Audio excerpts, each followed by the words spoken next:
After watching this video, you must complete the online training certification survey for this training. The link is provided in the video description box. You are not eligible to sponsor the Summer Food Service Program until the survey has been submitted for every training video. All training and certification surveys must be completed by the sponsor administrator every year they operate the Summer Food Service Program. Hello and welcome to today's recorded training on procurement. Today's training is specifically for the Child and Adult Care Food Program sponsors and Summer Food Service Program sponsors, but procurement rules are the same for all child nutrition programs. So in today's training, we're going to be talking about what procurement is, why it's important, when you use it, and some basic procurement requirements. So what is procurement? You may have heard us start using this term, and you may have seen it in some of the communications that we've sent to you, but it may be a word that you're very unfamiliar with. Well, believe it or not, procurement is something that you're actually familiar with because you procure things all the time. What do we mean by that? Well, procuring is when you buy groceries. It takes place when you're purchasing a household appliance. It also happens when you're contracting for a house or car repair. So even though the term may be unfamiliar to you, many of the concepts of procurement will seem very familiar. That's because procurement is buying stuff, but actually it's more than buying stuff. It's a multi-step process for obtaining goods, products, and services at the best possible price. One of the easiest ways that I can think of to describe procurement is to describe the procurement process. What I'm going to do is walk you through the steps of a procurement process and then try to put each step into common terms and concepts that you're familiar with. So let's take a look. So the first step in the procurement process is developing procurement procedures. So you can think about this, or what are your rules around procuring or purchasing things? So for your center or for your organizations, it might be who is allowed to purchase things. What are your rules around purchasing? Are you allowed to purchase things? Do you let other employees purchase things? Does it depend on where they're purchasing it from? If they are ordering it online, does somebody do that? If it's going to the grocery store, is somebody in charge of that? When I think about my own household and I think about our procurement procedures, it might be something like telling my teenage children that they're not allowed to go online and buy whatever they would like. So again, developing procurement procedures is the first step in the process. We're going to talk more about it later, but just know that that's what it means, setting up your rules around purchasing items. So the next step in the procurement process is forecasting and planning. So what do we mean by that? That's basically think about making your grocery list. What do I need? How much do I need? How big of a time am I planning for? Am I buying groceries for a day, for a week, or for a month? So again, it's that thinking through how much do I need and when do I need it? This is where you'll also take into consideration how many meals you're planning. So how many children are going to be in attendance? How many sandwiches do you need to make? Or whatever item is on the menu. So again, the second step in the procurement process is forecasting and planning, and that's deciding how much and when do you need it. The next step in the procurement process is selecting the proper procurement method. Now for this is where the federal regulations really take effect and are very prescriptive on how much money you're going to spend and what rules you have to follow for procurement.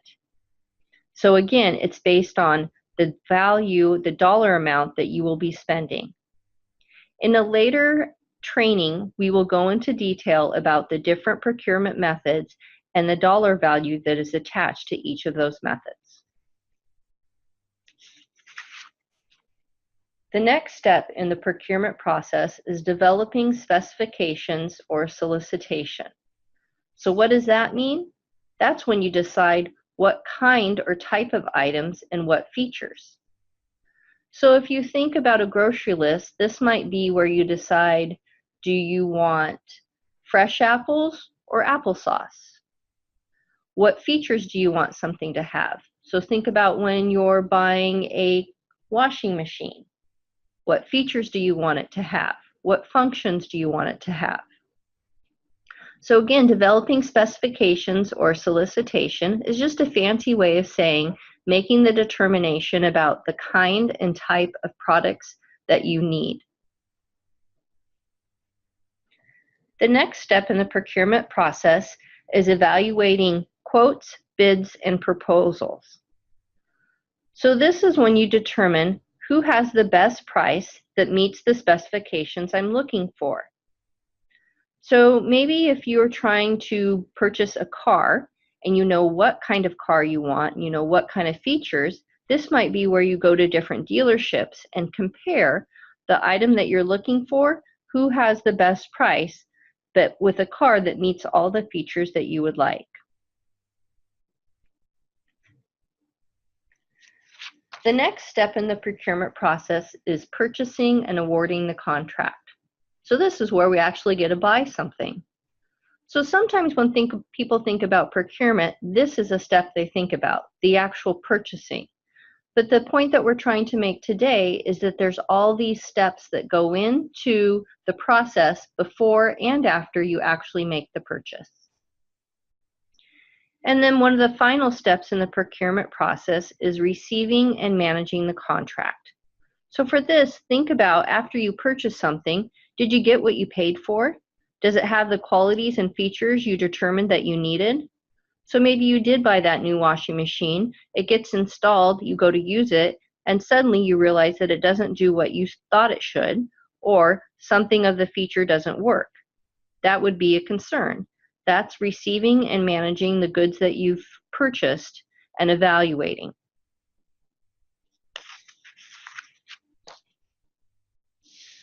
So why are we having to talk about procurement so much in child nutrition programs? Proper procurement has always been a requirement when you're using your federal funds. This makes sure that we take federal funds that are taxpayers' dollars and we efficiently and economically use them in compliance with the rules and the laws. There's been an increased focus when there was the passage of the Uniform Grant Guidance, was back in December of 2013, but it provided more details and further clarification for federal programs. USDA has also placed an increased focus on procurement in child nutrition programs. Thus, we're passing on that information to you, our sponsors. When we think about procurement, we think about good use of federal funds and also the idea of embracing competition. When there's a lot of competition, it means that there's a level playing field. And when there's a level playing field, it means more people, more vendors are participating and offering their services. And then if we have more vendors vying for services and offering us items to purchase, the cost of these products and services will be lower. So in the end, we end up using our federal money more efficiently and effectively.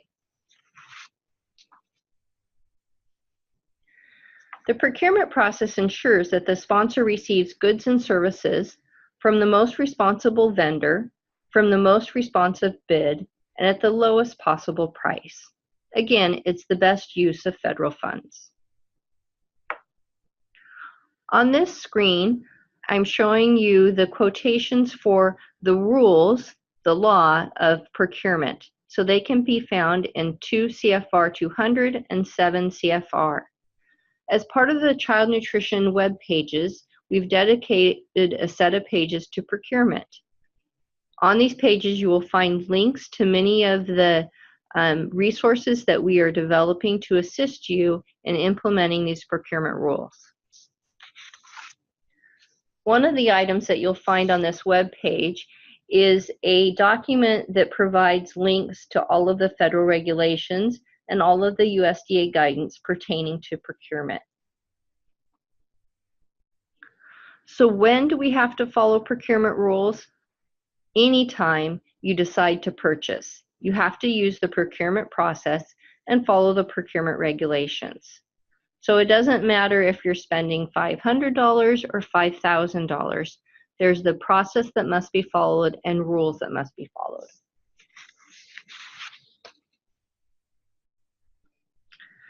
Procurement often feels like a whole nother language. One of the documents that we have prepared for you is called Procurement Vocabulary. It is available on the web page that I referred to just a minute ago. This is a great resource to print out and have handy, so when we're talking about procurement, you can look and see some of the different terms and make sure you understand what we're talking about. So as I mentioned before, there are several procurement requirements. The first step in the procurement process that we mentioned earlier was developing procurement procedures. So remember, these are your rules and the steps to what you do in purchasing. One of the requirements of for federal nutrition programs is that you have to have a procurement procedure plan. A procurement procedure plan is a written document that describes how your organization will conduct procurement transactions in accordance with federal, state, local, and tribal laws and regulations. So it's required that you have this. It helps you determine procurement methods to be used. It prohibits conflicts of interest and includes a written code of standards of conduct. On our webpage, we have a document that talks about the procurement procedure plan. On it, you will see a bulleted list of all the items that need to specifically be included in your procurement procedure. We're also working on developing a template that will also help you complete this step. One of the particular items that need to be included in your procurement procedures is direction and written definitions of minority business enterprises. So in your procurement procedures, it specifically needs to say that you will solicit minority business enterprises whenever they are potential sources for purchasing when economically feasible, and that you'll establish a delivery schedule which will assist minority business enterprises to meet deadlines. The specifics on this exact language that needs to be in your procurement procedures are included in that reference sheet, Procurement Procedure. One of the items that needs to be included in your procurement procedures is a code of conduct. We also have a reference sheet that talks about the code of conduct. The code of conduct governs the ethical conduct and action of employees. Sometimes it's called the conflict of interest. So why do you have to have a code of conduct? Well, for one thing, it protects the reputation of the sponsor. So again, remember that these are federal funds that you are using. You want to make sure that it's clear to everybody that your organization is reputable and you are using federal sources in a responsible manner. Having a code of conduct also proactively prevents unethical behavior. It helps employees understand and avoid unethical behavior, and it clearly lays out the consequences of unethical behavior. So again, if you're thinking about your staff and you allow other folks to do procurement practices, meaning that you allow them to do your grocery shopping, you want to make sure that they understand that when they go to do that grocery shopping, purchasing items for their own personal use or benefit would not be allowed, and what would be the consequences if they were to do that. So what's next for you? Well, we plan to offer you more trainings, recorded and live webinars to help you understand the procurement procedures and the procurement rules. We encourage you to visit the OSPI Child Nutrition Procurement webpage and start looking at the procurement documents that are available for you. And we also encourage you to start drafting that procurement procedure plan, including the code of conduct. And again, you'll find the resources on that webpage to assist you in doing that. Today, we will do a brief review of the topics that were covered in the first webinar. Then we will explore meal planning and forecasting as the next step in the procurement process. Remember that procurement is a process. Ideally, it will result in obtaining the goods, products, and/or services at the best possible price. You must go through the procurement process whenever you make a purchase, no matter how large or small. As a sponsor of a USDA child nutrition program, you are receiving federal funds based on the meals or snacks that you serve. There are many rules and regulations you need to follow in order to receive federal funds. Today, we are focusing on procurement. The USDA requires that there be free and open competition in the procurement process. This ensures that materials and services are obtained efficiently, economically, and according to all requirements. In the last webinar, we discussed the steps for procurement and detailed what they mean. If you'd like to review what we talked about last time, please visit the CACFP Training Modules webpage. We discussed developing your procurement procedures. This is the story of how you do procurement, including who does the purchasing and the rules around purchasing. We also discussed various resources for you to use and where to find them, what a procurement procedure plan is and what it does for you, what a code of conduct is and why you need one, and why using minority and women-owned business enterprises is beneficial. We also briefly discussed the second step in the procurement process, determining what you need and how much you need. Let's dive deeper into the second step in the procurement process, forecasting and planning. Listen to this story, and then I will have some questions. Peter Planner likes to plan. He does his shopping on Monday evenings. Before he goes to the store, he does some planning.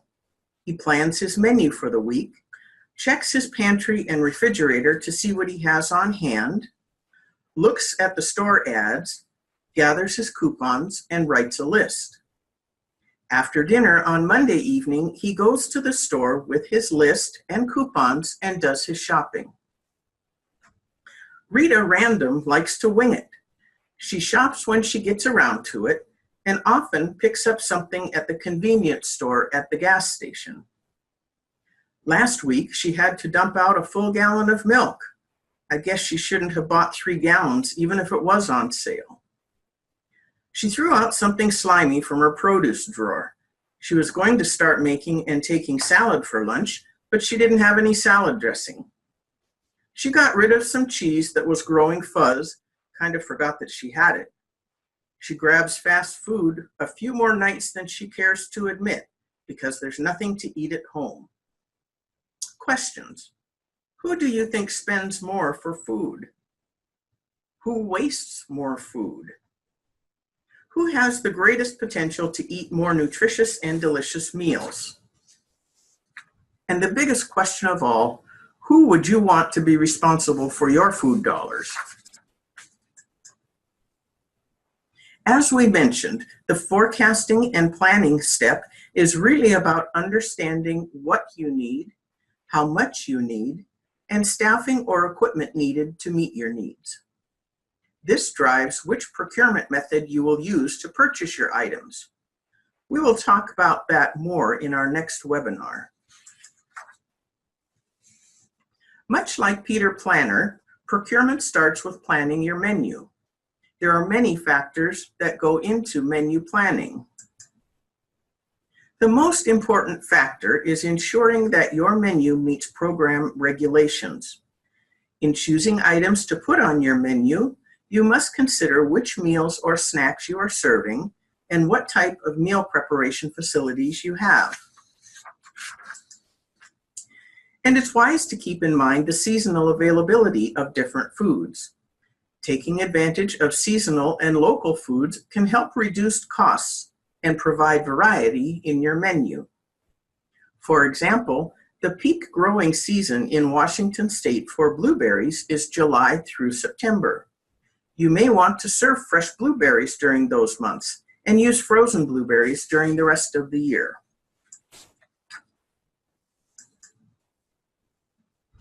You must also be mindful of how much staff time you can devote to meal preparation, as well as how and where you plan to serve the meal or snack. In addition, you have to take into account what type of equipment you have to prepare and serve the meal or snack. Planning a meal or snack that is child-friendly, nutritious, and eye-appealing while thinking about all of the above and staying within your budget is your goal. It's a big job. Questions you should ask yourself. How many children do you plan to serve? What meal is this for? How often will this menu item be served? Daily, like milk? Weekly, like carrots? Monthly, like chicken nuggets? And so on. Being able to forecast what your menu needs are ensures you will have what you need when you need it. Menu planning and forecasting will be easier if you use a cycle menu, one that repeats every 2 weeks, every month, or longer. Choose the length of the cycle that works best for you. Once you have your menu planned, you can begin the forecasting process for procurement. First of all, make sure it meets meal pattern requirements. Let's look at an example. This is a 2-week menu cycle that comes from the New York State Department of Health. They have planned for what they will have. Now they need to make sure they have the right amount. Let's say your child care center uses this menu and serves about 50 kids each day, ages 1 to 2. For every 2 weeks, you're offering milk 21 times, 10 times at breakfast, 10 times at lunch, and 1 time as a snack. And you are offering a hamburger on a whole wheat bun 1 time at lunch. You are serving 50 children, so how much do you need to buy? The link on the screen will take you to a page of resources, including USDA's Food Buying Guide. This food buying guide can be a great tool for you to use at work or home. Let's show you how and look at what the food buying guide says for milk products. When you look in the milk section of the food buying guide, here's what you'll see. This guide allows you to view the purchase unit, determine the serving size for the item, and see how many servings you will get. For our example, your serving size for all meals and snacks is a half cup of milk. Going down the list, we can compare items that meet our needs. For students who are 2 years old, the serving size for fat-free or low-fat milk is a half a cup for all meals and snacks. We have pulled 3 items from the food buying guide to compare that meet this requirement. The difference between the 3 items is the purchase unit, which is the size of the container that the milk comes in. The chart tells you how many half-cup servings are in the purchase unit. Once you have decided on the purchase unit you want to use, you can look at the number of servings in the purchase unit and then calculate how much you need to buy based on the number of servings you need. Ask yourself, how do you want to purchase and serve this item? Do you prefer to use a single-serve half-cup carton or pour the milk from a quart or gallon container? Is buying milk in a gallon container less expensive than buying 4 individual quart containers of milk? What is the most cost-effective way to buy milk that meets your storage and serving needs? Just diving in a little further here, if you click on the blue link for the item on the chart, this page will appear and can show you how many purchase units you need to buy for the number of servings you want. Let's go back to our example. You feed 50 children Monday through Friday every week. How much milk and hamburger meat do you need to buy for your 2-week cycle? You will need 21 servings of milk for this cycle for each child. So 21 servings times 50 children totals 1,050 servings of milk. Let's look at how we can serve it. Some purchasing options include a half-cup prepackaged serving, quart cartons, and gallons. But we need to think about how we store them and how we serve them as well. If we use the half-cup prepackaged servings, you'll need 1,050 of them.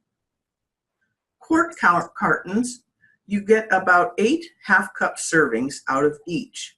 That means you would have to get 63 of them.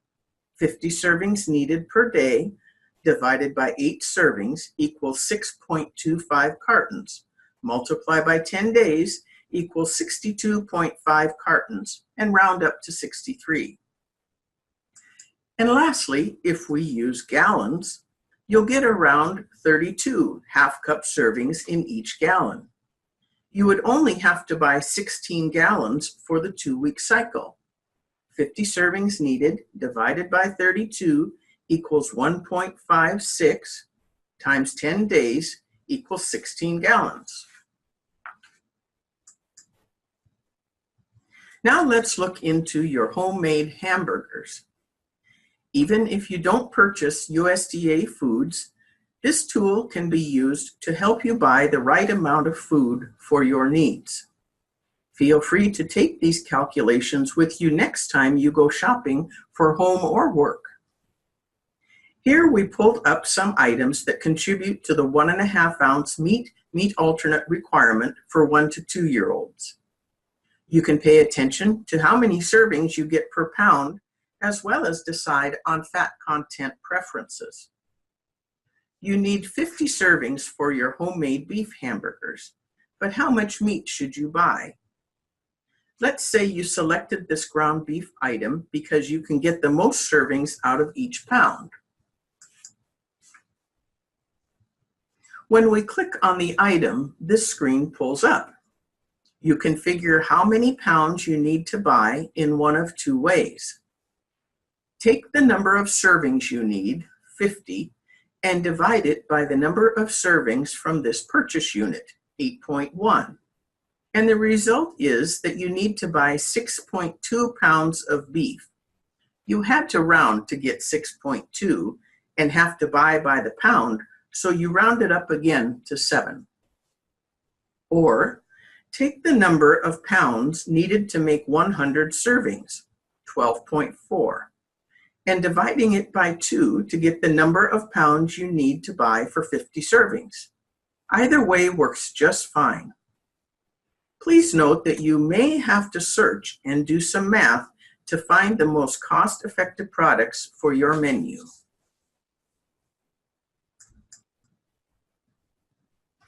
There are many things to think about when planning and forecasting your meals. Just remember that starting with a menu that contains reimbursable meals and/or snacks is the beginning, and that cycle menus can help make planning and forecasting easier. Planning and forecasting involves knowing what you're going to serve, defining the menu items using specifications, knowing how much you are going to serve, and how often you'll be serving it. It also involves checking stock on hand and determining how much you need to buy. This will prepare you for the next step in the procurement process, selecting the proper procurement method, which we'll talk about in our next webinar.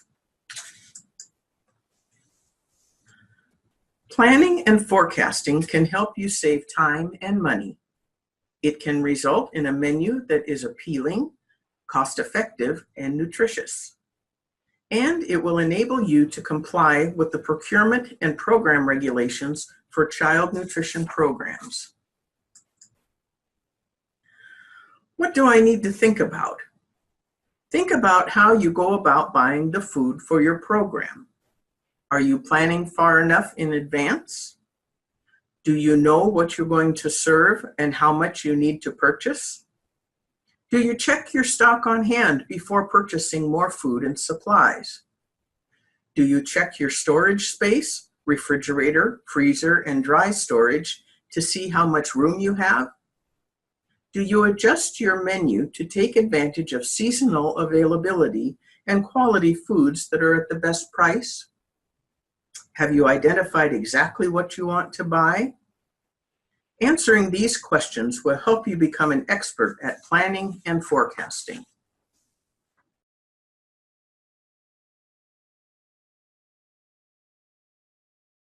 By the end of this webinar, you should be able to define different procurement methods, select the proper procurement method for your purchases, and determine what you need to do in order to follow the procurement requirements. In our first webinar, we discussed procurement basics, including what is procurement, when do you follow the procurement process, why we need procurement procedures, identifying your organization's procurement rules, and determining who can do your purchasing. In short, your procurement procedures tell the story of how you purchase.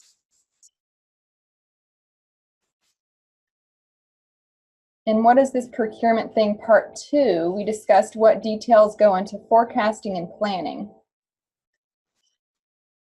What items do you want to serve? Is it in season? How long will an item take to prepare? And how much of an item do we need?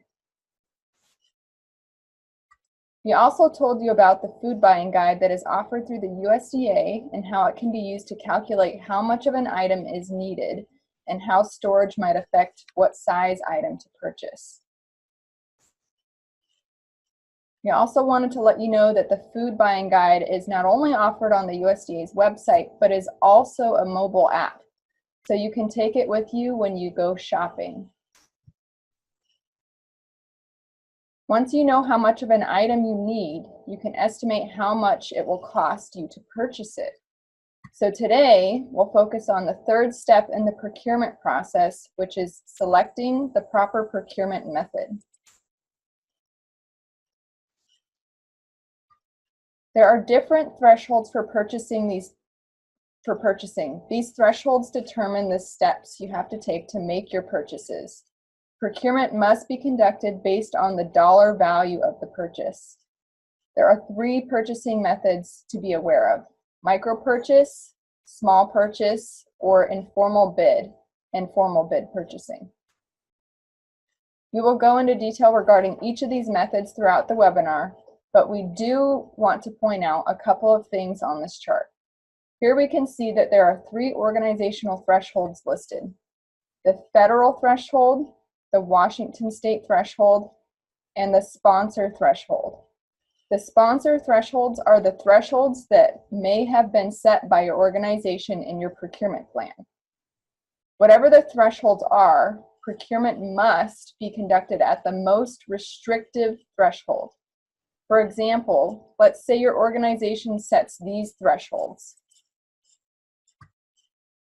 Which organization threshold would you have to follow for micro purchases?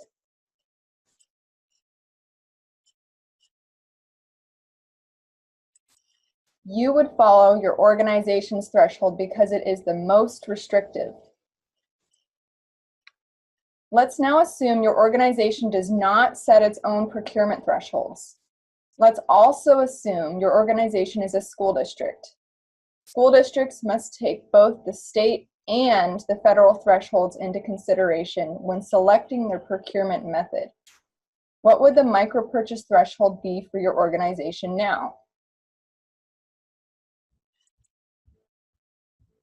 For micro purchases, the federal threshold is the most restrictive. So that is the threshold your organization would need to use. This means that any purchases your organization makes that are $10,000 or less can be made using the micro purchase threshold.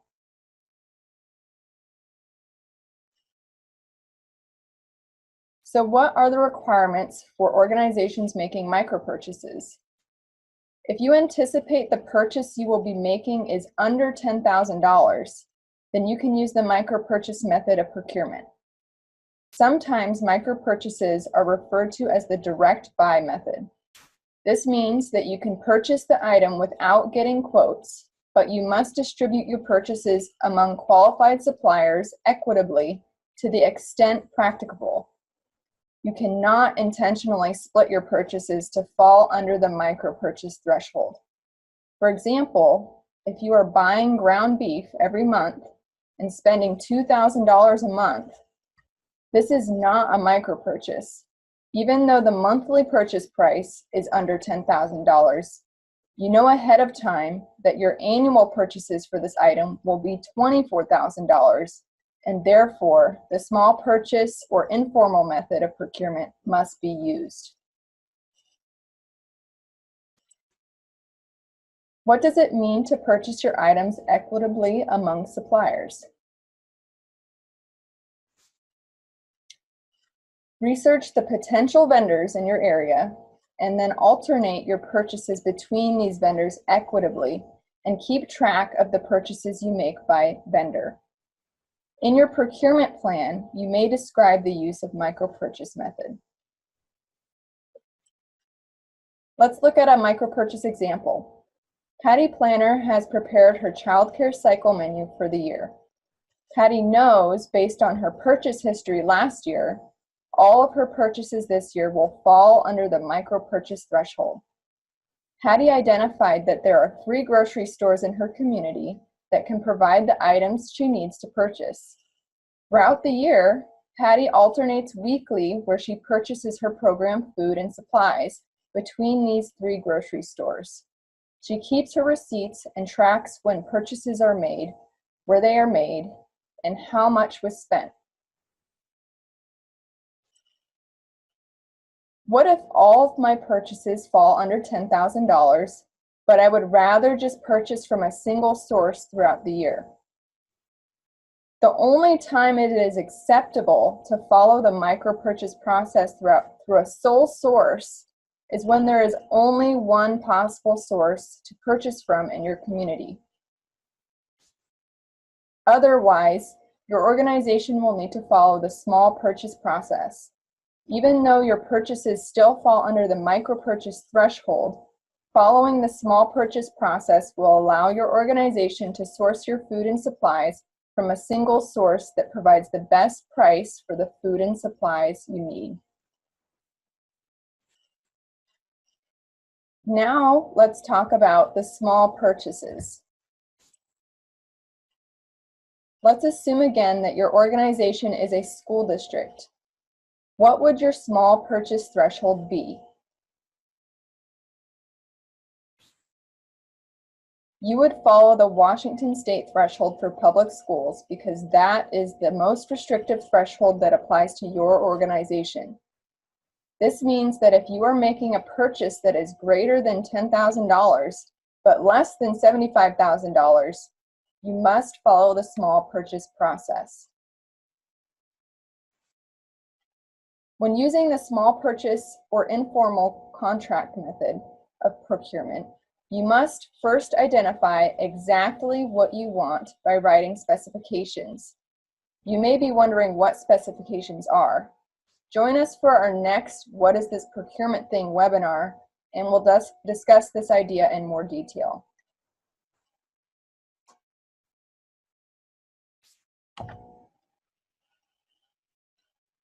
Then, you solicit quotes from a reasonable number of qualified sources for the products you plan to buy. Best practice is to get 3 quotes. All quotes must be documented. Quotes can be gathered by phone, email, online, or in person at the store. Document all of the quotes you gather. Here are samples of what a quote request and an informal procurement solicitation might look like. These templates are available on the procurement webpage of the OSPI Child Nutrition Services website. Let's look at a small purchase example. Susie's child care organization determined they will need to follow the small purchase procurement method. Susie gathers current pricing information for the top 10 most common items she will need to purchase. weekly for the spring menu. Susie discovers that the fresh market provides the best prices overall for the products she needs to purchase. She documented the list of common items and the cost information she gathered for these items at each of the 3 stores. She also documented the day the quotes were collected. Now, Susie can purchase solely from this store for the next few months before she needs to reevaluate her top 10 items list and store pricing. Now let's talk about the formal procurement process. Let's assume again that your organization is a school district. What would your formal procurement threshold be? You would follow the Washington State threshold for public schools because that is the most restrictive threshold that applies to your organization. This means that if you are making a purchase that is $75,000 or more, you must follow the formal procurement process. Similar to the small purchase procurement method, organizations must write specifications for the products they intend to purchase. Again, we will go over how to write food specifications in the next What is this procurement thing webinar. Next, you must publicly solicit bids or proposals for the items you need to purchase. Interested potential vendors can then review your request and submit a bid or a proposal to your organization to provide those goods at a certain price. It is best practice to gather at least 3 bids or proposals for each contract you will award. However, it is okay if you only receive 1 or 2 bids or proposals. Your organization must then review all bids or proposals received by potential vendors and determine which one is most closely meets your specified needs at the best price. You need to file all bids or proposals received, as well as the criteria you use to evaluate the bids and proposals.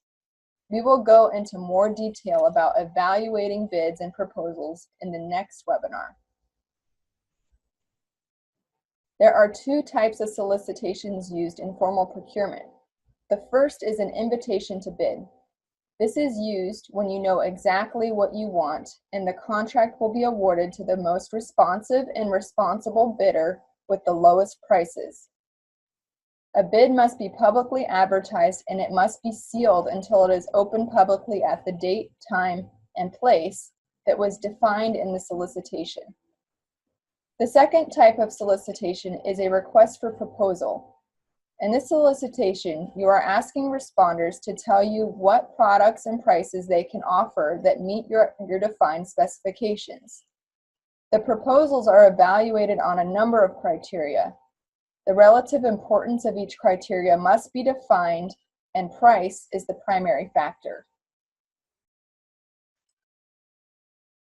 Keep in mind, the procurement thresholds apply to both single purchases and items purchased routinely throughout the year. For example, if you are going to purchase a single new fridge that will cost you $9,000, you will have to select the proper purchasing method. On the other hand, let's say you know you purchase ground beef every week for one of your lunch components. The amount it costs you per year will dictate which purchasing method you have to use. Let's see how much that ground beef costs. Based on your menu and number of enrolled children, you determine that you will serve 364 pounds of ground beef a year.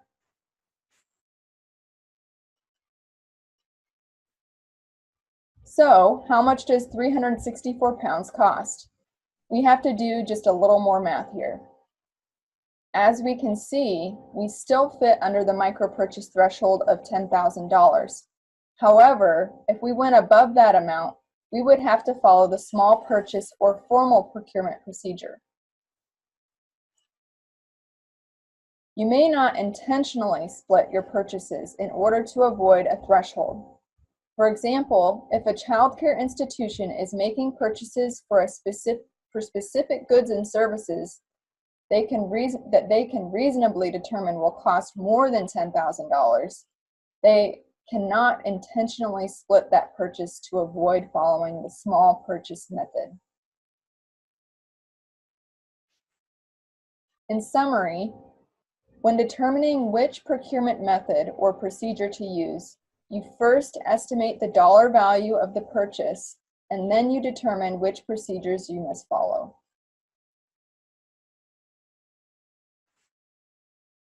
Let's test your knowledge about the different procurement methods. True or false? Sponsors can follow the least restrictive procurement threshold. Take a second to think about this, and then I'll share the answer with you all.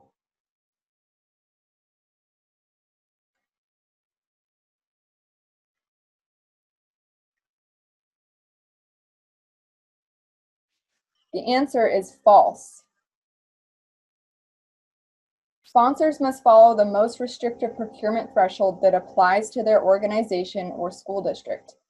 In this example here, the sponsor would need to follow the federal threshold for micro-purchases because it is the most restrictive.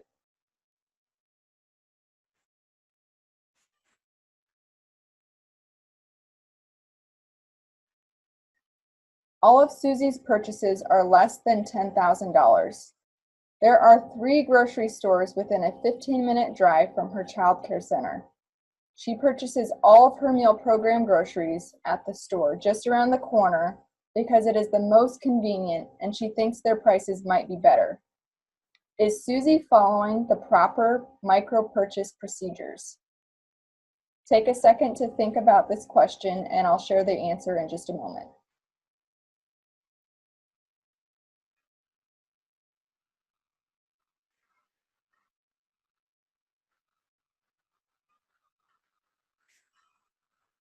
No. If Susie wants to follow the proper micro-purchase procedure, she needs to evenly distribute her purchases between all qualified suppliers within a reasonable distance from her child care center. If Susie would like to purchase her program groceries from a single store, she needs to follow the small purchase procedure and gather some quotes from the 3 nearby stores.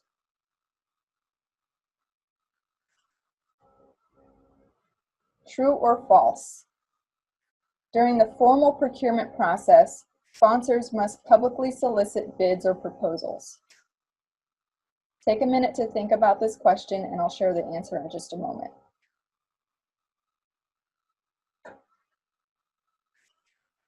True.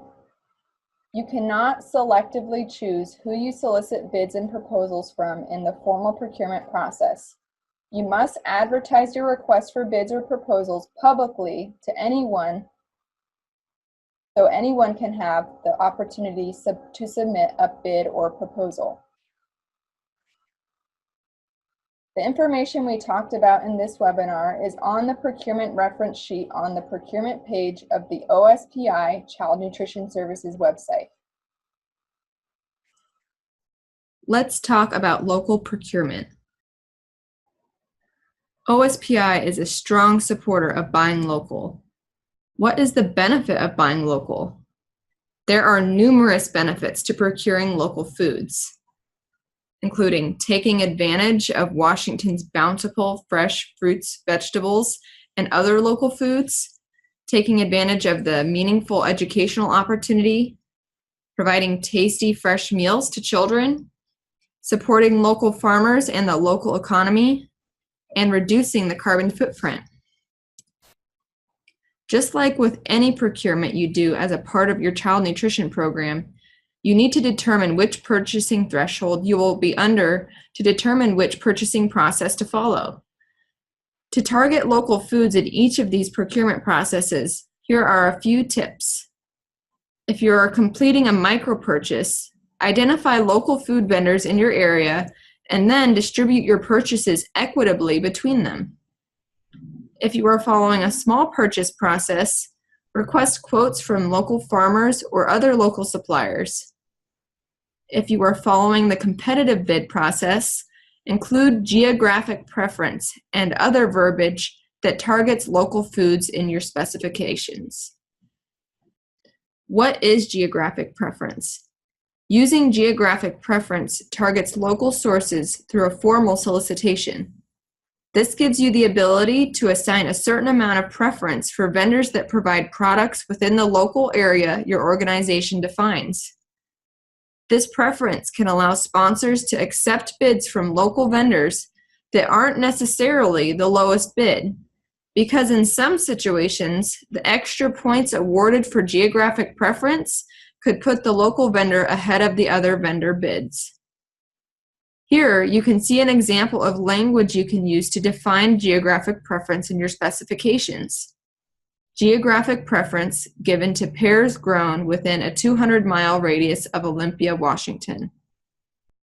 Child nutrition programs can also form forward contracts with farmers. This process is the same as the normal procurement process, just done many months in advance. This allows farmers to plan their crops for the coming season to accommodate your needs. If the farmer's crop fails, this results in a financial loss to the farmer, not the child nutrition program. There are many other resources available on the procurement page of the OSPI Child Nutrition Services website. We encourage you to visit that webpage as well and the Child and Adult Care Food Program and the Summer Food Service Program web pages. Also included on the procurement webpage is a reference sheet that lists all the procurement regulations for child nutrition programs in Washington State. As a reminder, you can always contact OSPI Child Nutrition with questions regarding procurement. After watching this video, you must complete the online training certification survey for this training. The link is provided in the video description box.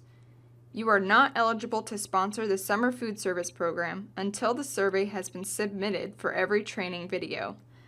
All training and certification surveys must be completed by the sponsor administrator every year they operate the Summer Food Service Program.